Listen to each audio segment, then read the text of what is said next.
Welcome to Rinchengpong Monastery. Rinchengpong Monastery কালুকের centre of attraction বা সিনোজার বলা যায়।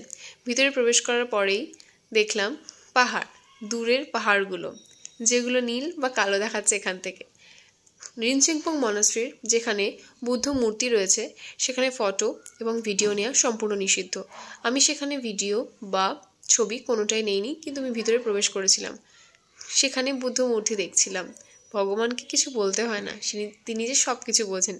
আমি কিছুক্ষণ দাঁড়িয়ে রইলাম, শুধু বুদ্ধ মূর্তিকে দেখছিলাম। কি তার মধ্যে প্রশান্তি! বুদ্ধ মূর্তি দেখতে জানি না কেন আমার ছোটবেলা থেকে খুব ভালো লাগে। এই জায়গাটা থেকে এন্ট্রান্স, মানে এখান থেকে ঢুকেই দেখা যাবে বুদ্ধ মূর্তি।